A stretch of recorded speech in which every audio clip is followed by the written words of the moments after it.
So we have Eviction, Exile, and Empathy, and our first speaker from Indianapolis is Marianne Wokeck. Good afternoon. I feel very privileged and very glad that this is my third symposium. And it's wonderful to be here. And I was very surprised to be invited, but I thank Liam and Patty for doing so. And so it is just very nice to be here and have the opportunity to reconnect with people with whom I've worked on and off and whose work I've used on and off for a long time. So it's a real pleasure. And forgive me, my eyes are not quite as good as they used to, so I actually need to bring it fairly close up to be able to read, but that I think can be done. So people and peoples have always been on the move. Their path across the globe have been mapped, and historians have gathered data to explore the nature of migration streams over time, most often within national frameworks and typically from particular perspectives. Europeans focus on who left. Americans emphasize who came, distinguishing further between those who migrated internally and those who crossed boundaries. Like other historians with questions about patterns of migration flows and compositions of migration streams, I had an interest in getting the numbers right and paying attention to the demographics, especially the proportion of families among those who relocated across the Atlantic. While other researchers have refined those figures, the focus of migration studies has developed in other ways and directions. Historians and also politicians have raised questions about the role of immigrants for the good or ill of the country, in contrast to most 18th century European rulers who were more concerned about the economic loss of tax-paying inhabitants to immigration. Complementing and complicating recent explorations in migration studies, especially in North America, is the realization that the perspectives of indigenous peoples have been for very long deemed irrelevant, omitted, or disrespected, a lack of consideration and inclusion that has obscured critical truths. My focus here includes those who connected directly or indirectly with migrants but did not move, starting with the voyagers' places of origin in the north of Ireland and concluding with places of their first settlement in colonial North America. Historians, descendants, and policymakers have long sought insight into reasons and motives that prompted people to leave for new beginnings far away. With considerable success in reconstructing the 18th century world bordering the Atlantic and insights from various kinds of documents, we have some evidence upon which to reimagine both particular circumstances and personal thinking that likely led to such decisions. But what about those who stayed behind, the ones who more often appear in the records compared to those on the move, whether temporarily or permanently over short or long distances? The large majority of immigrants in the 18th century were teenage boys and young men, leaving the households of their families and employers. Their departure meant fewer mouths to feed and lost labor. The effects on the unskilled and skilled local labor markets are difficult to gauge unless their numbers were large. Apart from leaving relatives and friends behind, the disappearance of young men from the communities upset the marriage market, leaving young women with fewer choices of potential husbands. Most young men who left were poor, with fewer possessions. Maybe they received help. Maybe they could purchase or barter for some necessities, but typically their departures had little effect on the local economy, not counting memories and stories that stayed alive or came alive again when they returned. The emigration of families had a different impact on the community, especially when more of them left together, and we've heard quite a bit about that. Most emigrant families were led by men and included their wives and relatively young children.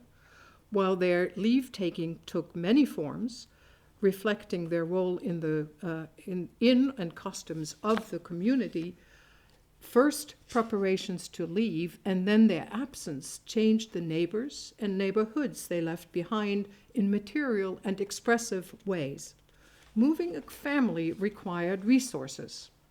When a family left their home, it became available to others, relatives, neighbors, or strangers. Similarly, most households included animals, furnishings, and implements that could be used to acquire necessities for the move. Those in the community who profited from or otherwise contributed to the relocation preparations likely kept their kin and neighbors in their thoughts and would miss them in church, at funerals, baptisms, weddings, and other gatherings that brought local people together. Sources are scarce about what families packed, how they packed it, and how they transported baggage destined to serve them on board ship and beyond. All decisions and actions, and also memories that touched and non-migrating people. Communication about sailings to America depended largely on personal communication and connections. For many immigrants, the nearest maritime port was close enough, but smaller ports had fewer sailings than Belfast and especially Dublin. Sailings were seasonal, governed by wind and currents, and as well as by the trades of flaxseed, linen, and victuals, and also determined when passengers signed on to ships bound for America, ideally closely aligning taking leave from home with embarkation. Embarkation posed challenges for the emigrants because it meant dealing with strangers and also doing so in unfamiliar circumstances. Those direct interactions, largely temporary touch points, were also shaped by other invisible, indirect contacts, activities, and intentions linked to the trades of transporting commodities and people across the Atlantic. Three major distinctive networks intersected in arranging transatlantic passage, in full knowledge and also unaware of how their various roles were linked to migrants. Connections among people in port who provided services and goods to immigrants made for a small and occasional network. Besides some kin and former neighbors offering assistance, it included innkeepers, bar owners, and merchants and tradesmen of all kind. Since profit-seeking drove such offerings, their quality, reliability, and prices ranged widely and left room for exploitation, even as such activities supported the local economy. Churches and parishioners might extend charity, but immigrants during their stopover were likely hard-pressed for spiritual and material support from co-religionists, especially when waiting times until boarding ships stretched long. A second network included connections to the much larger organizational web with links to the maritime trades. Readying a vessel for sailing across the Atlantic was complicated and required time and labor, let alone skills and experience for managing logistics and people. The merchant or his agent arranging a particular voyage operated out of one of the coffee shops in port, where they offered contracts for immigrants for passage, paid for or by indenture, and to others for supply of cargoes and related transactions. He negotiated with the captain about the terms of the voyage and how to outfit the vessel for its anticipated freights. Transporting passengers filling otherwise unused cargo space called for the construction of platforms in the hold to serve as sleeping places, and their provisioning necessitated bringing and storing food and water on board. It is not clear who was responsible for calculating the necessary amounts of rations, hard biscuits, salted meat and fish, and negotiating the contracts for those provisions with local merchants and supervising deliveries according to agreement. While the captain would have overseen the construction of the platforms and loading the provisions, his responsibilities extended to many other things: completing the crew, making sure that the vessel was tight, a process that involved shipwrights, carpenters, and caulkers, and with the help of other laborers and tradesmen, assuring that sails and lines were in perfect shape and that rudder, navigation instruments, maps, and logs were in order. Completing the final loading of all cargoes according to contract schedule and dictated by tides and wind demanded skill and experience that were particularly challenged when the embarkation included passengers and their baggage. Emigrants recruited and with signed contracts for passage were unaware that they made up one of many kinds of cargoes shipped across the Atlantic. All such trade depended on seaworthy vessels. Building ships was expensive because it involved complicated supply lines and required experienced labor. Most often, several investors formed a conglomerate to build, maintain, and freight a vessel. They expected returns through voyages with profitable cargo, a business venture that required insurance. The maritime shipping network was big and differentiated and linked to the insurance business that arranged for rates and claims for the ship itself and each of its voyages and cargoes. The profit-driven innovation of the trade between Ireland and the American colonies in the second half of the 18th century occurred based on the realization that unused cargo space could be filled with passengers, preferably paying fares in advance, but if that was not possible, to allow for settling fares flexibly, comparable to the well-established sale of fixed indentures upon debarkation in colonial America. The development of this, what can be called a banking scheme, served investors, creating employment in all of the crafts and services ancillary to the trades, and also honed ways for managing the, again, in quotation marks, special cargo that became self-organizing and developed self-generating dynamics that sustained operations successfully over decades. Once on board and under sail, the captain had total authority.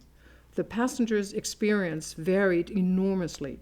It depended on wind and weather, the character, skill, and experience of the captain, the vessel and its features, food and drink provided, and the number and kinds of fellow voyagers. We know little about the interaction among passengers during the long and often frightening voyage, and I'm very grateful to Linda for the poem by James Orr, because he really gives a description that would really fit here very, very well. So I'm very grateful for that. Thank you. What we can gather is that some observations allow us that groups traveling together may have had relative easier time to sustain hardships, especially under good leadership, while others who could not find peers, compatriots, or make friends on board may have despaired or questioned their decision to relocate. Given the seasonality of shipping between Ireland and the Middle Colonies, the arrival of vessels with immigrants followed a set routine and involved people resident or temporarily in port. Before or shortly after landing, merchants or their agents, together with the captain, needed to observe certain formalities, like counting heads and determining outstanding fare debts, arranging for health inspections, and occasionally soliciting positive statements from satisfied passengers for advertising and recruiting purposes back in Ireland. Typically, debarkation was crowded, noisy, and chaotic, with people coming on board to offer food and drink and services, and making connections as well as passengers eager to leave the ship. Few personal accounts of this process have survived. The speed with which passengers disembarked vary, suggesting that some made critical connections for first steps in America easily and fast, while others lingered on board or in local shelters, or worse, were quarantined. Communication was oral, connecting families, neighbors, and people who had different kinds of business with each other close by or farther away along lines of familiarity, trust, and necessity.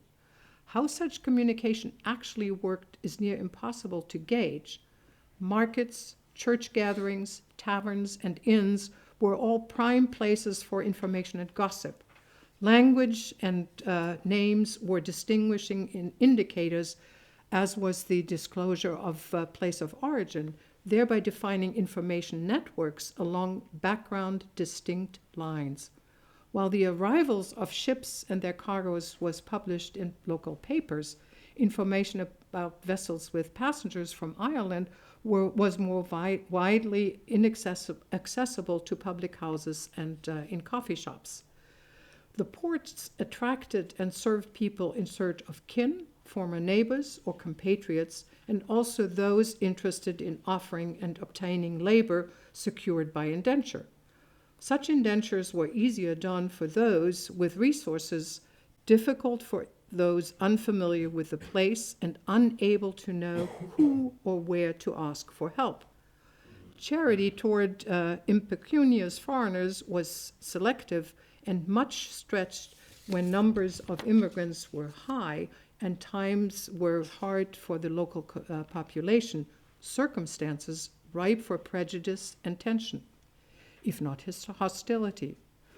Similarly, the influx of indentured servants from Ireland affected the labor market, at times well aligned with the demand for labor and the supply of immigrants, at other times creating hardships because of misalignment.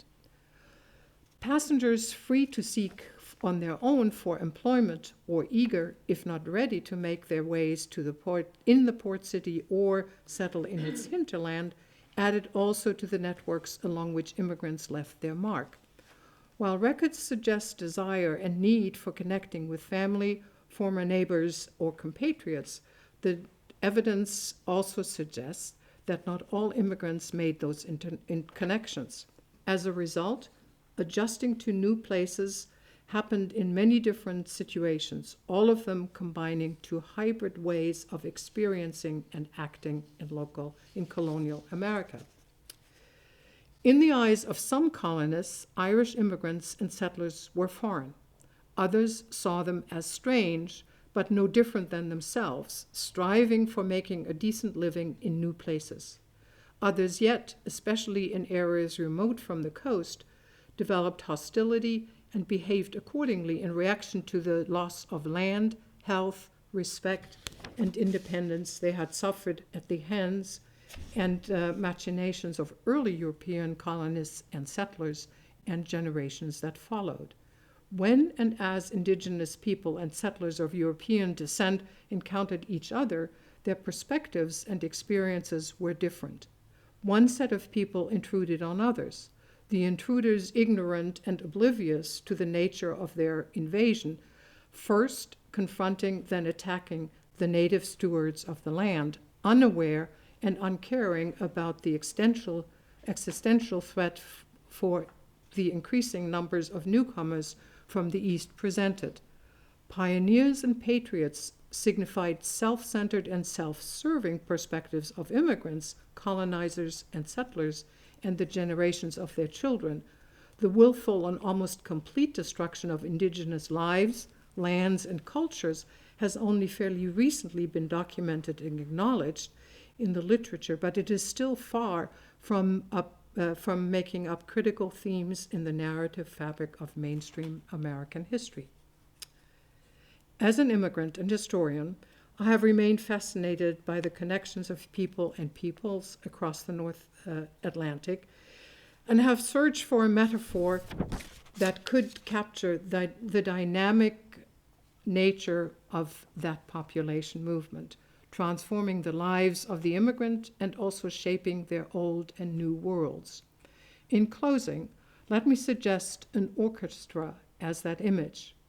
An orchestra is an ensemble which combines instruments from different families to play music, patterns of momentary sounds of rhythm and harmony and melody performed uniquely for an audience. As I imagine it, history is the composer of the music played, the scores for which emerge only after time has passed, and they are always complex, often incomplete, and difficult to find and read.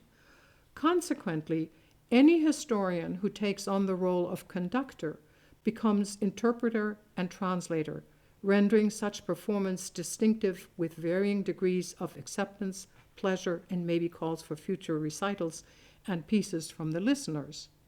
In the case of Irish transatlantic migration, I further imagine in very broad outline that the basses and celli represent the world of the ships, steady and continuous, that the percussions signify the waves of the seas and the wind, while the brass section gives voice to those with authority and power. The violins and the violas and also the woodwinds and horns play distinguishing parts and particular voices in the dialogues, harmonious but also discordant, of the migrants and among the many people directly and indirectly involved in the workings of the migration.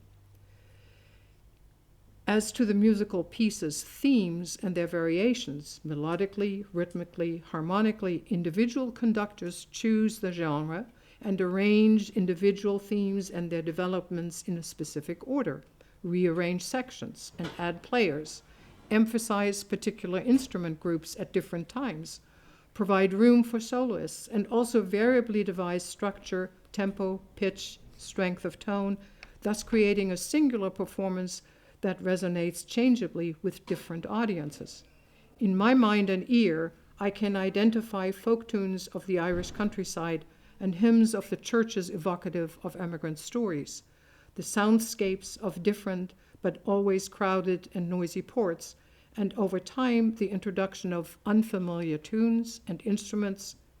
They make for musical pieces and performances that combine a multitude of distinctive and discernible elements from both sides of the North Atlantic within broad but varied themes of population movements at the age of colonization and empire building in the 18th century. In the 19th century, you may well imagine a larger orchestra with newly developed compositions and instrumentations under different conductors. Thank you.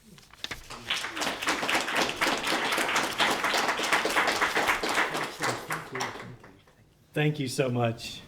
And we have a new metaphor to add to our list of the orchestra. And thank you for that reminder that immigration doesn't happen in a vacuum. It has a web of influences.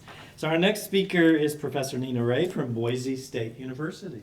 Well, I just told Marianne, thank you for mentioning orchestras and music. Has anyone seen Come From Away?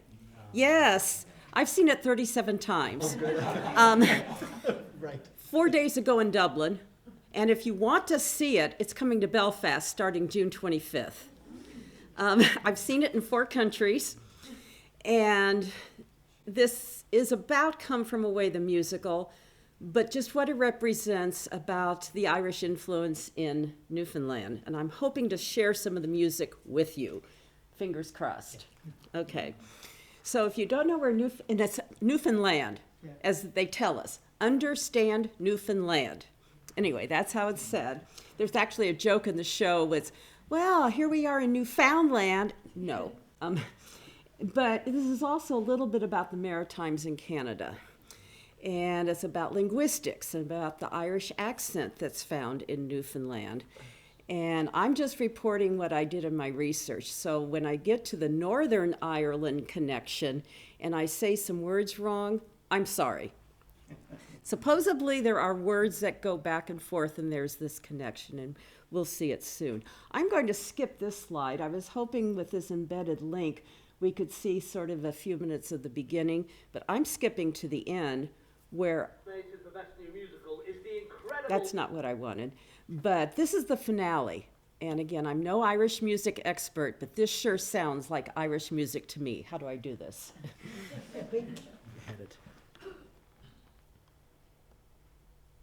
When I practice, you just click it. Got it? Perfect, thank you.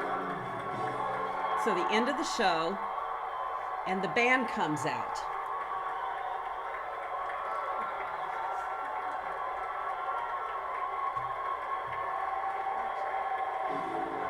Maybe. There we go.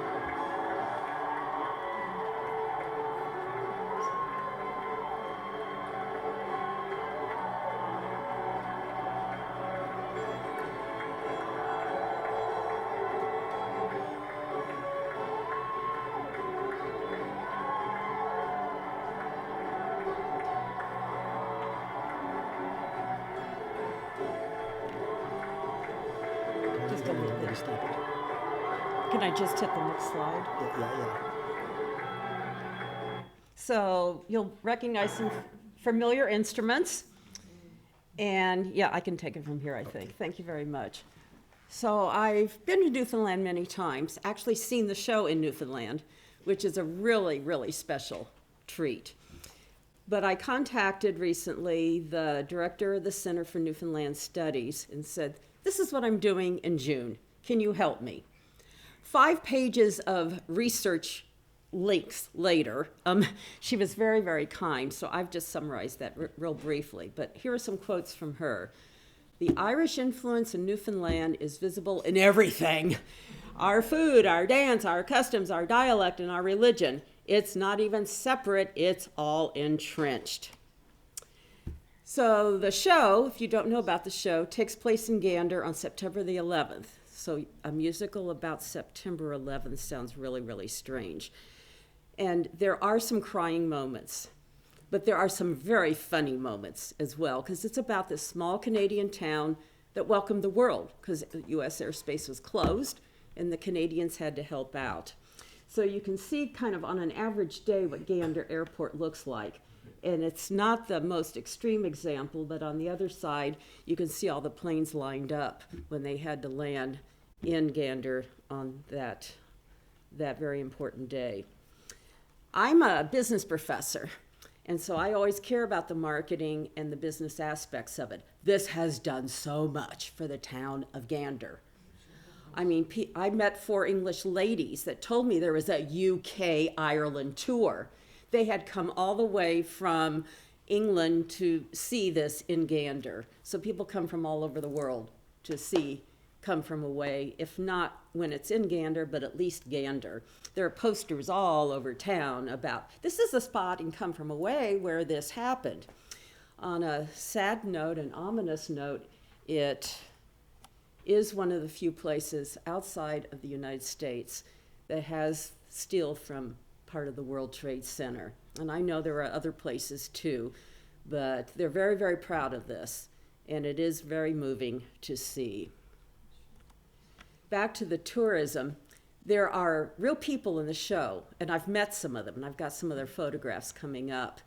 There's this couple, an English man and a Texas woman, and yes, it's a lovely love story. They meet, they fall in love, and even a tourist spot in Gander is, here's the bench where Diane and Nick fell in love.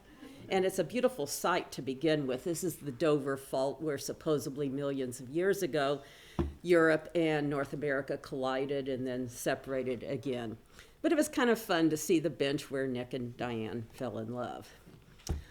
So here we are, a woman in Northern Ireland. I just found this in March, this article, who finds people can understand her in Newfoundland. Now, later we'll see that a linguist says this is sort of the wrong part of Ireland for the accent in Newfoundland, but yet we see this woman in Northern Ireland that found a dictionary of Newfoundland English and goes, oh, well, that's how I talk. So some of the accent of the Canadian island from migratory fishermen, mostly from the South from southern England, but also southeastern Ireland. Again, kind of wrong spot of Ireland for this, but there are pockets. And the how, the theme of this entire conference, the how, is they got there because of fishermen, and some of them obviously stayed. So this is the part I'm worried about. Bye in Newfoundland is the same as bye, sorry if I'm wrong, in Northern Ireland. Skeet is a troublemaker. The Arscon Outa Yor occurs supposedly in both places. And you can see some of what this means. So am I right? Or is this person I copied from right? Skeet? No? No? Okay, well that's what they're claiming. So take it for what it's worth. But this is what that woman found when she started doing some research. I do have to say that in the West End, when I saw it in London at the Phoenix Theatre, there was a whole wall of translation from Newfoundland to English. And if it hadn't been for the English on the right-hand column, I wouldn't have known anything of what the Newfoundlanders were saying. So the idea of the language and the linguistics is important. I have a Newfoundland colleague that when Come From Away came to my hometown, afterwards I ran into him at a restaurant. Said, Jason, did you go see Come From Away? Did you like it? Yeah, but they didn't get the accent right. Well, give them a break. They're actors. You know, they tried. So this is the continuation of the language issue. So the man from St. John's in Newfoundland said that that link from the woman in Northern Ireland was really interesting because it's really the wrong part of Ireland. But again, it's there. So the originators of the musical are from Toronto. The David Hine and Irene Sankoff, a married couple. And they, again, I'm no Irish music expert, but they based a lot of their creation on the show Once. They went to Newfoundland on about the 10th anniversary of September 11th to interview the real people that had participated in this wonderful being kind to people from all over the world experience. And this is their perspective. The Irish culture, singing and dancing, still significant, and they noted, I guess, or through their research, they found the accent very similar to Wexford. Again, I'm taking them at their word. So you saw real briefly some of the musical instruments. So they particularly wanted to incorporate the flute and the, help me out, bodhrán into the show.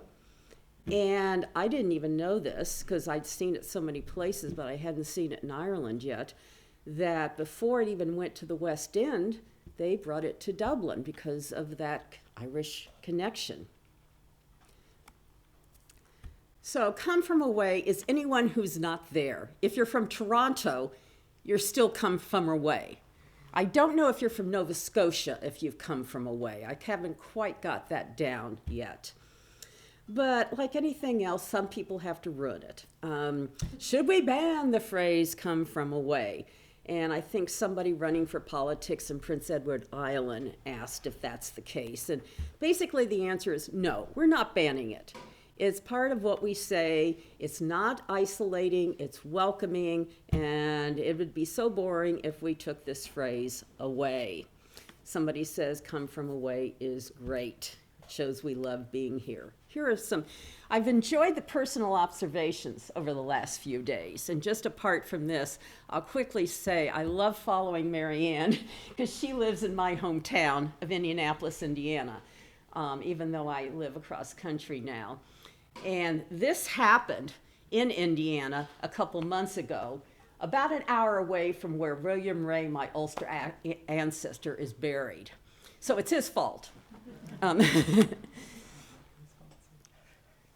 But just some observations about the show and Newfoundland in general. I really was moved standing on the most eastern point of North America, which is in Newfoundland, not that far from St. John's, the capital. First thing the tour guide said when he got us in a little car and drove us around was, you may not know this, but we are real Irish. And he went to explain how Irish they are. I've seen it now in 4 countries. Everyone laughs at different parts, even the Canadians and Americans. The Canadians really, really like the Tim Hortons sign. I found the English really kind of chuckled at the English character represented there. I saw it in Alaska with my cousin who lives there, who I just left 2 days ago after I showed her the ancestral homeland near Newry here. So that's another personal experience that I really, really enjoyed on this trip. The Alaskans really laughed and clapped at the moose scene. No one else clapped at a moose scene, but the Alaskans did. I've got one more to add here. So Dublin, it was the only time I heard an audience laugh at the Irish whiskey line that's in the show. No, that's not fair. Others laughed, but these people really laughed. Again, sample size of 1. But in a few days, I'll have a sample size of 2 in Belfast again, June 25th. I was moved at the difference between laughing at some poignant moment and shock at that poignant moment. The people in Gander were saying they didn't send the planes to Ottawa or Toronto because we've got fewer people to lose. Americans go, ah! Canadians go, ah, ha, ha, ha, ha, ha. And even if I tell a Canadian that, they go, yeah, that's so funny. I go, oh, all right, I'm sorry. And another very poignant moment for me was actually meeting the real pilot, who's the character in the show. And I bumped into her in the ladies' room of the Phoenix Theater. I became like a teeny bopper. Oh my God, you're the real pilot. You're the real pilot. She was very gracious. And that's who she is, the woman in blue with the Broadway actress that portrays her. And in fact, they brought her up on stage that night because that was the final performance in London. And it was very, very exciting. I've also met the real Kevin. This is the guy that's supposedly blending in with the Canadian locals, you know, looking like a lumberjack with the red and the black suit. He overdoes it, I think, but he's very kind. And then the actor that portrays him. And I've met the real policeman. And I've got proof right there. That's proof I met the real policeman who's portrayed as the constable in the show. Well, you didn't come really to hear about Come From Away. This is a scene in the show, though. It's called Screeched In, and you can see how they're all dressed in kind of fishermen's hats, and they drink some bad whiskey, and they have a good time. This is how you become an honorary Newfoundlander, by drinking the whiskey and kissing a fish. But back to the Irish history of it, it basically was because of the cod. And that's a cod you're supposed to kiss to be an honorary Newfoundlander. So yes, boats from Devon stopped in Ireland, and you know the part of Ireland we've been talking about, to pick up the seasonal fishermen. About 1815, and during those few years, about 24,000 Irish arrived, and you can see the counties there. I didn't know, this was a shock to me, how recent Newfoundland joined Canada. And I guess it wasn't all unanimous that we want to join Canada. It was a big controversy. So I really enjoyed learning more about this location where the show is set and their participation in the wars. I love Newfoundland dogs. I just love them. And I guess Newfoundland dogs went with the troops to the 2 world wars. One was Sable in World War I. And I don't know how a dog stands at attention for a national anthem, but supposedly that's the legend. And this is a monument at Beaumont Hamel where I guess the Newfoundlanders really participated. So I've been there. Lovely, lovely, lovely place. World War II, another Newfoundland dog, and his name was Gander. And he participated more in the Pacific. And I first learned about him because of this lovely monument to him and a soldier in World War II, and this is in the town of Gander. Again, just one slide of about 5 pages, the Center for Newfoundland Studies sent to me. And you can see the relationship here. Irish culture in Newfoundland. 5 minutes, okay. Paddy boy, growing up Irish in a Newfoundland outport. But according to one dissertation writer, It's the most Irish place outside of Ireland. Okay, I'll take their word for it because it's an island, former British colony, and again, the music, especially with fiddle and accordion and so on. The sense of place is really important. Can you help me again, maybe? And we can play a little bit of their party. Kitchen parties are a really big deal for the music.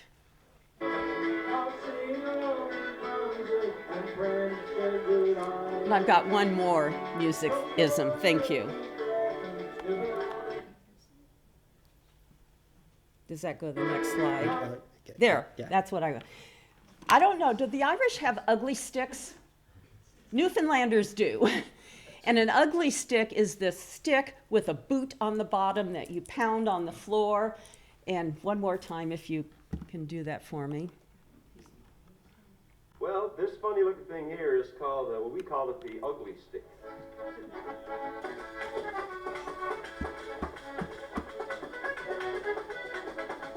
I won't take long with this. That's an ugly stick. Oh, back one. I'm almost finished. Thank you for that. That's all. Well, there's some new Ulsters around the neighborhood. Not in Newfoundland, but again, nearby.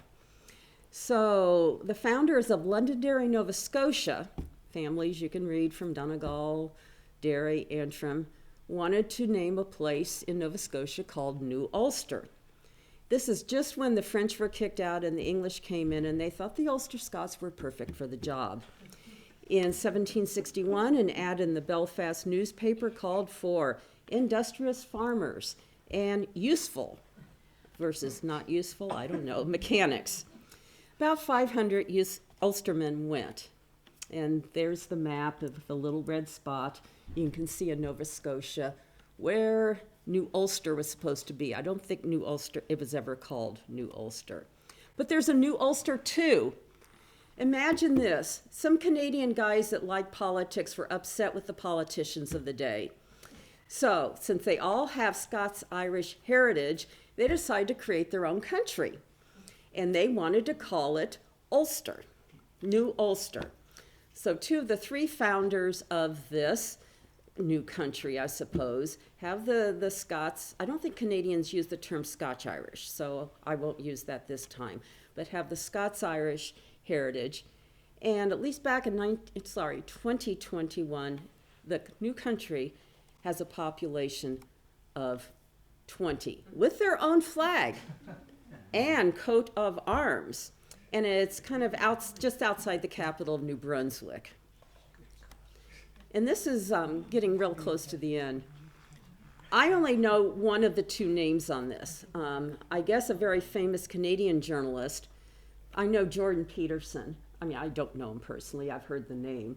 But he, and I just found this a few weeks ago, he and a friend of his, a Canadian journalist, went and did a documentary on Newfoundland.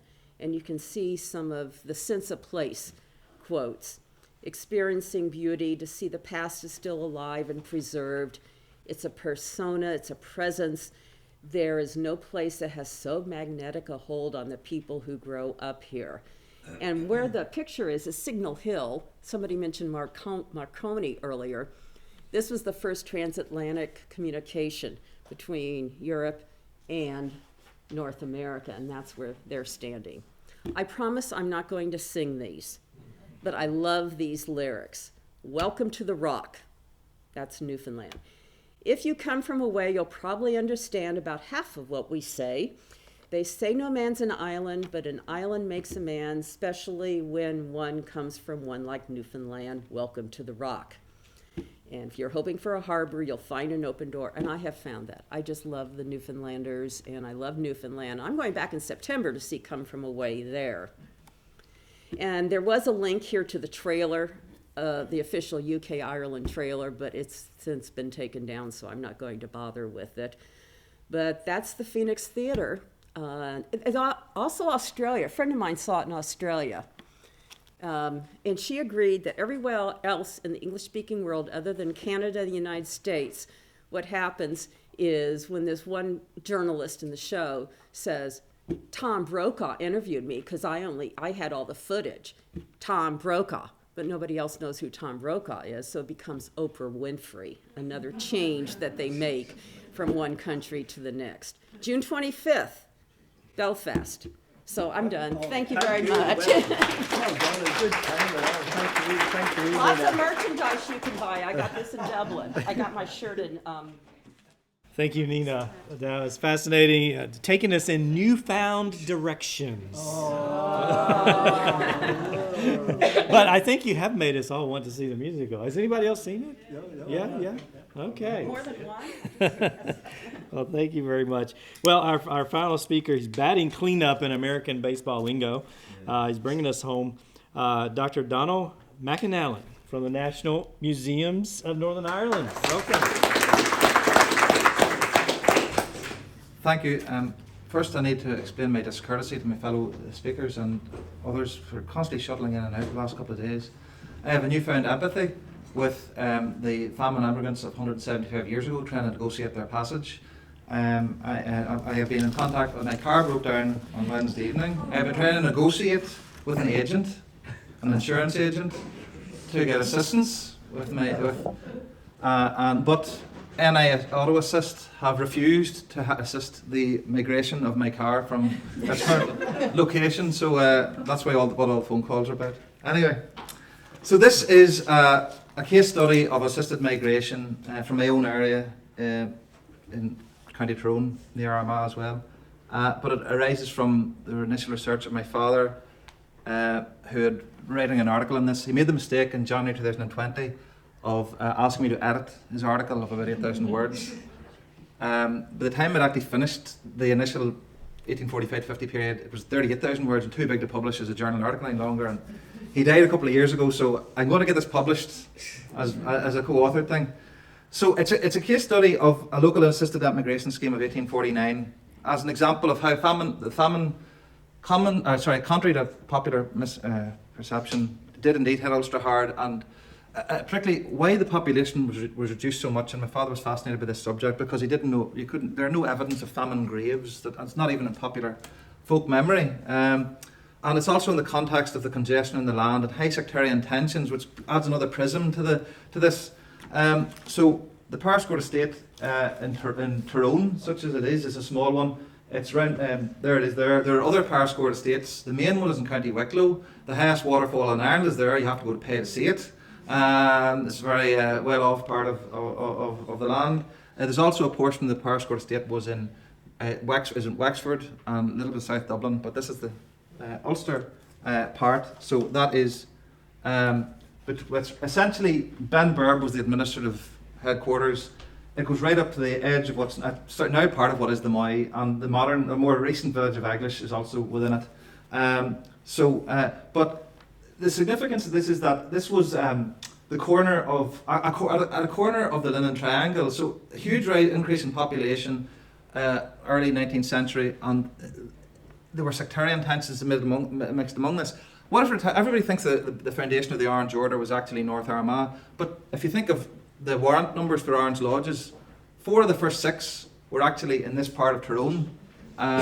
So it's in American terms, it's only parochial, but you know, it's just to say that this was a real cauldron of sectarian tension at that time, arising from linen industry tensions and so on, and at the decline of the cottage weaving industry. Now, this map shows most largely town lands from there, with Benburb down here, and everywhere that is the darker colour of shade is population decrease within 1 decade of over 39%.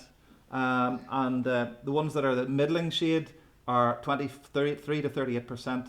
Nearly everywhere declined. So, but what accounted for this? So, well, obviously migration, but how did it come to that point in an area that didn't seem particularly badly off, and you know, through all this? So, it's important to say also, in the years immediately before the famine, the modern village of Benburb was built up to what we know it is today. Essentially, its edifice, the courthouse, the police barrack, the mills, houses, the Presbyterian meeting house, the Powerscourt Arms Hotel, opened 1840, shop, several schools, and the post office. So it was all being constructed it was a time of great construction at that time. And it was partly to celebrate that fact that Richard Wingfield, the 6th Viscount Powerscourt, actually visited the village amid great pomp and ceremony in 1843. He was still a young man. He had been the MP for Bath in Bath in England from 1837 to 1841, lived in Italy, absolute case of an absentee landlord. He was also the great-great-great-granddaughter. I always feel like I have to sing that, like busted. His great-great-granddaughter was Sarah Ferguson, the erstwhile Duchess of York. I don't know whether he thought she was pretty fine, but that's another man. Anyway, he came to celebrate the work done, but there was another reason for this visit, and I think it was to reassure the loyal residents of the area against the growth of the O'Connellite movement, which had been such a mass movement sweeping through the land and had encroached in southern Ulster. And so you find that, for example, here's a member of the Daniel O'Connell's Repeal Association of 1843 from Benburb, Edward White, and this was causing great consternation locally that this movement was, that was moving towards the end of the Union and it had become very popular. And the emboldened Catholic community, this wasn't just in Association Right, it was at a time when the Catholic community, after the rescindment of the penal laws, was becoming much more emboldened, and you had priestly involvement in politics and so on, and the building a lot of new churches, and there was just a lot of fear of what this might mean. This general, without getting into great detail, this triggered a forthright response from local Orange lodges who had never really observed the ban on processions through the 1830s and 40s. In fact, I reckon that the largest procession to mark the 150th anniversary of the Battle of the Boyne in 1840 actually occurred in my own rural area. Apparently 1,200 people were present, but according to police reports, but even though they were outlawed at the time. But on this occasion, for example, this is the 12th of July 1843. It's just all the motions and all the ceremony of how they're reacting to this. And indeed, when Powerscourt visited, he receives a petition from the local loyal residents, about how much they're appealing to him. And I think it is to sort of say, look, no, don't worry, we'll stand strong for the Union here. But sectarian tensions were also reflected in Powerscourt estate policy, which had already begun to send people to America from the late 1830s as congestion in the land became a real issue. This is evidence the Devon Commission from Captain George Darley Cranfield, who was previously an army official, and he talks about his role as agent for the previous 8 years. This is 1844, and he talks about the families and how many there are and the cottiers and so on. But he talks then about the introduction of consolidation and emigration policies towards modernisation and improvement of the land over that few years, and how he had 71 farms of less than 10 acres had been struck out and added to other farms since 1836. They have generally gone to America, he said, with full compensation. So this is already in train. But crucially, and this is described by Frank Wright in his book, Under Two Lands Under One Soil, he describes this as actually the only place in Ulster you could find an active plantation policy still in existence. In the Evans, he says, I would prefer, generally, a number of statements, I would prefer a Protestant tenant to a Roman Catholic tenant, most assuredly, and so on. So, the question is, I'm not going to tackle all of it today, was how much might this even have been a factor in who eventually emigrated, or then, before the famine, and indeed after it. But anyway, the Viscount Powerscourt died as a young man in 1844, and he was replaced. The custodianship of the estate passed to his father-in-law, the Earl of Roden. The Earl of Roden was a very significant figure in this period, former MP for Louth, former Orange Grand Master, the leading figure in the evangelical movement, the leading Irish member perhaps of the House of Lords at this time. His response to the famine initially in 1845 was to do very little. He was quite complacent, one might even say. He lived at Tullymore Park in County Down, as well as having custodianship of all the Powerscourt estate in the 3 or 4 counties we've already mentioned. So he had a lot of land to consider. But his relative complacency about the state of things, it hadn't, of course 1845 was by no means the worst year of the famine, but they were clear there was blight everywhere, but it hadn't had the worst effect. And this is an example of it where actually the Earl of Charlemont in November 1845 in this letter refers to how his estate isn't too bad, but the state of things in the Powerscourt estate next door is discouraging indeed. And when things really begin to hit home in August 1846, the tensions among tenants become manifest. So, for example, you find that well, some people would say this is white boyism. There may have been secret societies among the what we broadly call Catholic nationalist community. But in this case, for example, at this precise time, you find that the agent of the Powerscourt estate, Walter Hoare, who had been there 2 years after Cranfield at this stage, and the local policeman, these were being maliciously damaged property. It seems to be a reaction to what's going on in the famine in the estate, and this was more clearly articulated days later, where Captain Fear Not, this is one of these sort of typical pseudonyms, issues warnings on signs, threatening notices that due to the Plato blight, they were warning the estate and large farmers not to forward rents in their area to capitalise on the plight of the less well-off farmers who couldn't pay. And this was taken down, which prompted Fear Not to come back again in October, said no, basically a blunter message: no rents this year, no meal to be out of the country, referring to the exporting of lots of produce, which a lot of you will be familiar with. Anyway, eventually, after a lot of other local estates reduced their rents, Roden announced similar discounts, which was trumpeted in the media, and he himself donated £50 towards local famine relief. On the famine relief, this is just something notable, but on local level, back to Parliament next door, I note that in this appeal, it says it refers to the high prices of provisions combined with the small and decreasing wages for labour owing to the fall in the price of linens has reduced the people to a very great distress. It doesn't actually mention potato blight. It doesn't mention famine. It just shows you how they perceived it or wanted to present it at the time. Anyway, such local relief efforts, which were largely driven by local Protestant clergy in the soup kitchens and elsewhere, were very extensive. The Powerscourt estate itself launched labour relief schemes such as this one to redirect the local river, Una, reclaiming bogs and so on. There were various initiatives, but by 1848, the Whig government policy of laissez-faire and the protracted suffering and no end in sight, there's what we now call, maybe you could say, famine fatigue, and the bills of landlords were increasing, thoughts turned, it was turning landlords and tenants more into direct enemies, and thoughts of landlords turned to eviction, but this in turn infringed on Ulster custom of tenant right. This led to the growth of a tenant right movement in Ulster, which had its first meeting in nearby Dungannon in May 1848, and you can see in there's a particular reference to how the estates and tenantry of Lords Ranfurly in Dungannon and Powerscourt were under all sorts of threats and pains not to be represented at this meeting. So you can see the tensions really coming through there. But by this stage, the state was now taking on extra bailiffs. They decided they were going to evict. There was no other way of resolving the problems that were around. So in this here, this is from a rental roll of 1850, which talks about lists various people over the previous couple of years who had given up, left the estate, gone to America, unable to pay, etc., in various shapes and forms. The first one it says that said was sent to America was 1848, but it didn't really take off, as there's more. That's the same list, bottom half. There's more references to America as you go down. More of these are 1849. Now, it came to pass that in April 1849, about 200 small farmers and their families were reported as emigrating at the expense of the Powerscourt Guardians on 2 ships from Belfast to New York, Elizabeth and Helen Thompson.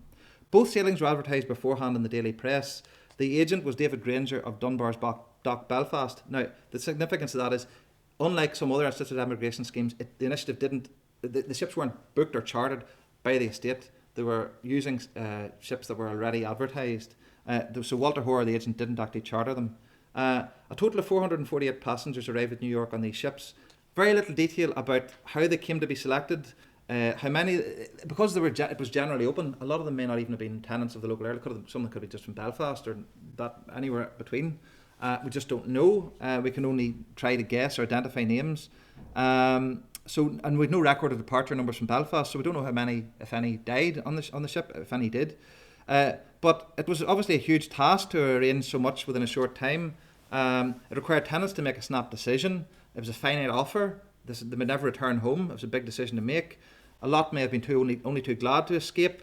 It was their dream ticket for a new life of opportunity. Some families may not have been so fully desirous to emigrate as in the newspaper articles at the time. Where are we? There's the advertisement for it. And there's the report of it in the press, first of all in the Northern Whig newspaper. Various methods of persuasion were required. Press reports stated that Walter Hoare, as agent, arranged for passengers to be clothed, their passages paid, and that they should be amply provided with provisions, and that each of them should be given a sum of money in gold to meet their immediate wants on reaching their destination. Now, please somebody tell me afterwards, without interrupting me now, how the gold exactly was given to them. Was it a banker at the other side, or was it kept? I would imagine it would be difficult keeping the gold from people on board. I pardon my ignorance in the matter. Anyway, so the people who had to decide whether to go, they also had to gather up their entire family units to go, because that was the preference of the estate, whole family units. They had to weigh up which neighbours were going too, because it was advised that you should travel in large familiar groups for the sake of economy and mutual assistance. Messages had to go out to those remaining at home, left with those remaining at home, goodbye said, and maybe advance contact with the other side.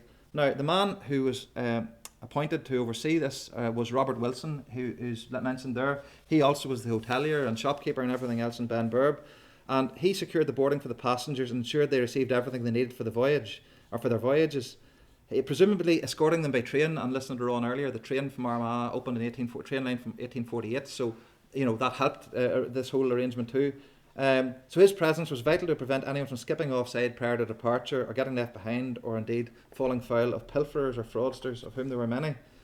Elizabeth reached New York City on the 4th of May after 30 days at sea. That's the Helen Thompson, with 253 passengers. The Helen Thompson arrived on 29th of May after 45 days with 195 passengers. The names and ages of those passengers are listed, but there's nothing in terms of denominations for reasons outlined yesterday.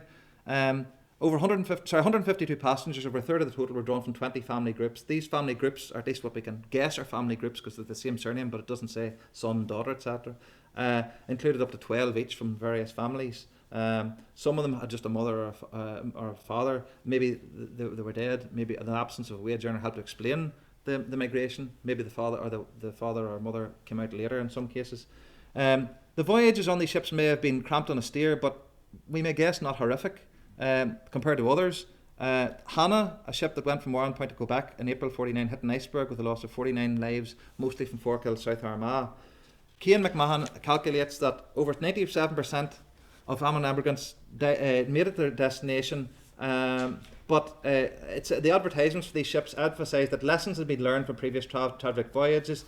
One stated that English and American laws respecting the distribution of provisions, breadstuffs and water will be strictly adhered to, and the other boasted 10 pounds of pork for each passenger as a regular food allowance, and medicine too.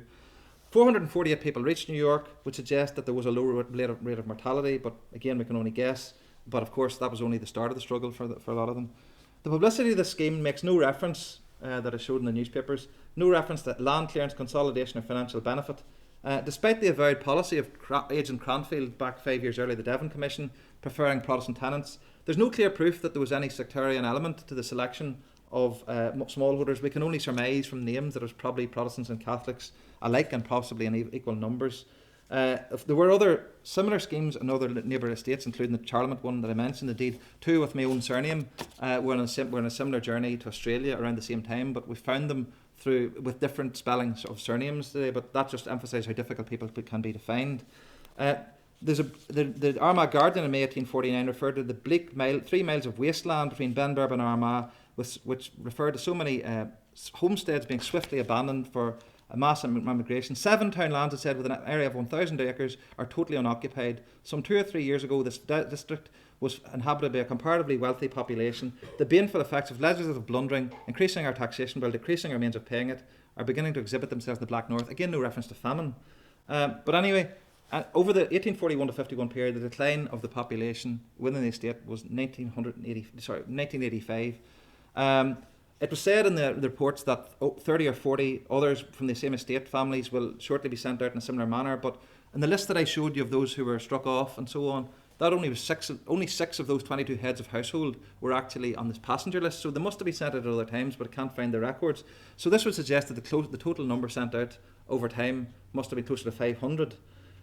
What happened after they left? Theft became one of the things you see in the immediate aftermath. This didn't solve the problems. Theft became more rife than ever in the immediate months afterwards, and it seems that fear of being caught was much less than when jail seemed almost an escape from ruin, and some may even have wished for shipment to Australia as a lesser evil than incarceration in the local workhouse. You find 2 brothers who basically butchered a cow standing in a field, transported to life, caught in the Moy in April 1849. An increase in the number of women being arrested, partly due to the men not being at home as much, but a necessity to make ends meet. I can give various examples, but actually the increase was not the increase in male crime from 77% to 82% of the overall figure, nonetheless. I'll skip over that. One of the things that happened during this time, that's 2 points that I know the time's nearly up, but so just a couple of points I'd like to make. The Earl of Roden, who was such a significant figure in all this, as things wore on, he became ever less vocal on stopping starvation and more on Hibernian Bible Society that he was at the head of, and religious conversion. And he talked about how in April 1849 at a meeting in Dublin, no plan for the amelioration of the country would succeed without putting them in possession of the Scriptures.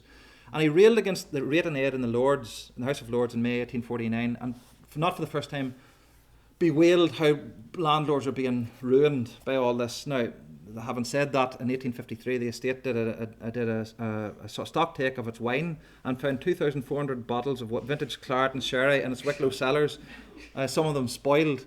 But what he was objecting to in particular in 1849 was that how the levying of tax on all Ireland through rate and aid would punish the Ulster men and exempt authorities in Great Britain. And to quote him, the imposition of this tax is in truth to declare the Union a nullity. This is the imposition of an Irish seaboarder, possibly the first one. This is what happened. The rate and aid tax meant Irish landlords had to pay for Irish problems. So I want to give you this example of something that intrigues me, and I would like your thoughts on this if anybody can give it. I think it's an understood, a largely underdeveloped, underexplored aspect. This report from September 1849. Orange lodges had provided their own social security through the worst years of the famine and engaged in occasional acts of fraternal charity. But this is a report in the Tyrone Constitution here in Omagh on this act in Powerscourt lands in September 1849. On Saturday last, large body of Orangemen proceeded the lands of Mr. Abraham Wiley in Gowerstown, which is Gorastown just outside the Moy, Colrevok and Brohadui, and cut down 50 acres of prime oats as a mark of respect for the owner. What does a mark of respect mean? I don't think he had died. There's an Abraham Wiley from exactly the same place on one of those ships in April 1849, which is 5 months earlier. So what is the mark of respect? They then returned to the house of Mr. William Wiley, accompanied with banners, music and various loyal insignia, and headed by their ample deputy district master. A substantial dinner was prepared for them, to which justice was done, a series of loyal toasts were proposed, and the evening passed off with extreme hilarity and good humour. Very nice. But what is going on with Abraham Wiley, who had left 5 or 6 months ago? A listing in the Griffith Valuation of 1860s, Abraham Wiley's there again, unless it's another person with the same name, but I don't see evidence for saying that. So this suggests his American stay was brief and maybe intended to be so. There's a curious parallel for this around the rest of Ireland at this time in September 1849. Due to recent economic depression and reduced prices for agricultural produce, many tenants couldn't meet landlords' rental demands. So this culminated in a lot of a wave of furtive crop harvesting in September. Large groups were mobilising around and trying to pocket the profits before landlords could call for half-yearly payments or seize the crops first. The Unionist press tended to portray this as, those Southerners at it again, a new agrarian movement of the South and West. But this did happen in parts of Ulster as well, including in County Monaghan. Increasingly, even conservative organs in Ulster were referring to Shylock landlords, rack rents and diminution of tenant right. I know I'm tired, but please bear with me in this. At the end of I'm the graveyard shift here, so yeah. Anyway, I just find this so intriguing, this whole story. So on paper, what was going on? So the communal harvesting was so respectable, all these respect on Abraham Wiley's land, it was all the trappings of Orange ceremony and harvest thanksgiving, which masked the reality that the large body of Orangemen referred to seemed to be colluding to cheat the Powerscourt estate, to which they had pledged their loyalty, 623 of them the previous year in a petition, out of payment for rental arrears. Wiley's emigration in April might well be described as financial driven and decampment, either escaping from existing debts at home or more so absconding from bills to come.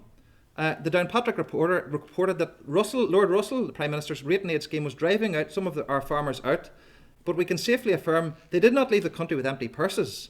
And Reverend Mortimer O'Sullivan in Killyman, next to this estate, who was very evangelical himself, also disclosed in June 1949 about his alarm about the potato crop and fear of low markets, and how a sense of wrong as well as injury in the whole poor law system were causing some of the most reputable farmers to emigrate. So this is a new. I haven't seen much of this. People emigrating to avoid the bills, essentially, and their sense of this was doing them an injustice. So it also helped that Walter Hoare, the agent, was getting married 4 days later. So I don't know whether there was any knowledge of that reached him about this. But anyway, Roden himself had a huge fall from grace on July 1849. Dolly's Bray incident. He had called a lot of Orangemen to his estate, and on the way back there was an affray in the middle of County Down, and a number of Catholics were shot dead with muskets, and he was given the blame for this, for having roused the rabble, as it were, this led to the Party Processions Act of March 1850, and parading was banned for the next 20 years. But I'll say this in fairness to Roden, who was a bête noire for Catholics through all that time, for decades and there and after. The whole idea of superism, taking the soup, converting. If anyone in Ulster, you might think, at least by stereotype, would have been inclined to force the taking of soup or the conversion, at that time it might well have been Roden as a big landlord and an evangelical, but I find no evidence of it. It did happen in Achill Island, or Achill. It did happen in some parts of the West, but I find no evidence of it locally. Anyway, to conclude, the Guardians reduced the rents in the years after. The famine did not end in 1850. The hero disease in 1851 was just as bad, but they stopped reducing the rents in 1852. And the issues of requests for emigration, assisted emigration, continued. So there you are on that. But they were saying, it's interesting to note how they were giving contrasting responses to people's requests. So in February 1851, in one case, no money at present for the purpose of emigration, but other people who were maybe were granted because maybe they were the son of a carter well known to the family, the son of a retired gatekeeper, maybe a promise had been made. One person said, I will have to turn to Rob. I was promised this by Mr. Wingfield years ago. Okay, he's given £35. The widow Flood with her 5 children also received a similar pension. And there were inconsistencies too. I'll not go through all the cases, but these are two people with parallel lives in their 70s and 80s. This man, both had lived in there since time immemorial on their lands. This man, James Donal, did not get it. He was Hoare, the agent, said it happened through his own neglect. But there you are. John Cross, it didn't work out for everybody. John Cross had sailed out on Helen Thompson as a 30-year-old, possibly one of the only 2 or 3 I can trace, with 3 family members. His wife Jane sailed out later, but they had a bad experience in America. She didn't like it. They returned home in 1853. He applied to live as a cottier back in the estate. The estate said no more cottier tenants. This is the last story I really want to talk about here before someone up. Robert Wilson, this man who had been Mr. Benburb through the whole time, who had been doing everything. He had been, as I say, he had been the hotelier, the surveyor, the shopkeeper, the founder of the post office. He had surveyed all over Ulster and beyond during this time. He went for a swim during the spreading of flax in the estate in August 1850. Ostensibly to bathe from the intense heat. While swimming, he was seized by cramps and physically incapacitated to sustain his head above water. And he died, aged 38, and left his wife and 10 children. It was a huge loss to the manor of Benburb and the local society. But nobody had seen up close more of the many anguishes of the famine and had to grapple with them daily. And he had to organise the drainage of lands, paid the labourers. He had dealt with the customers in his shop trying to struggle to buy commodities, the thefts, the post office, they think all the letters going abroad. There were hoax reports of his death in the national press in 1845. The Armagh Guardian boycotted him because he said, I'm not going to take your paper, because that's a long story. But anyway, he had taken people to if you think of all the people he had taken, the hundreds he had taken to the port in Belfast, and yet he's the first one. He himself is the first one we know of being placed in a coffin. And then, whenever his wife applied for a pension in 1855, initially she was given £207 reimbursement for all the work the outlay he had made. But then they refused her £100 to take the family to Australia. They went anyway. That's how there's the Wilson Memorial paid. That's the only famine memorial locally, is actually to Robert Wilson, sort of the flip side of what we might expect. So look, sorry for over talking. That's the story of the famine and its in the local area, and how it was part of a longer continuum and its role in accelerating chain migration. So, thank you. Yeah.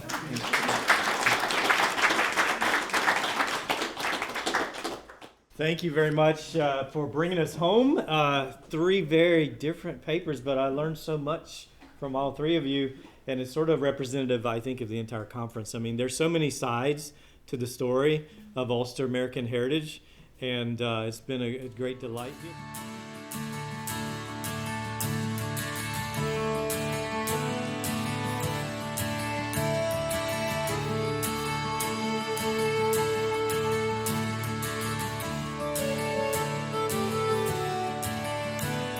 Someday I'll picture this when I'm far away from this place.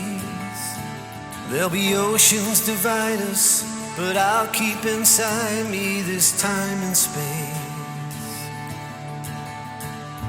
Soon I may fade away, like the sun falling down in the west at the end of the day. And I'll be a ghost of your memory.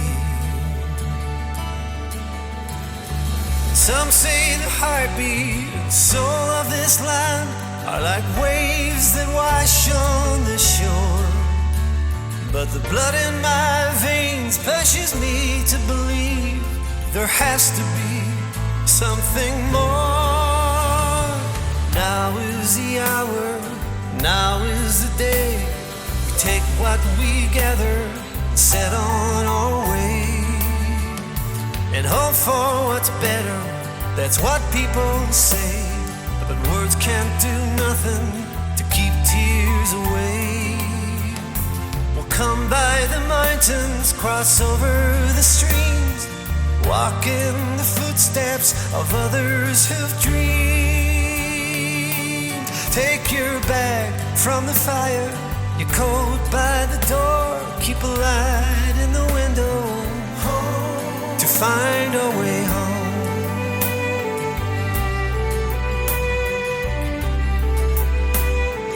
Home, to find a way home.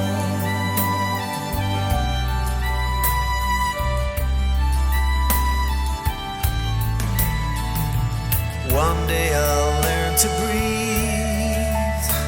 far away from these rolling seas, and I'll pray time erases and heartache it eases its chains on me.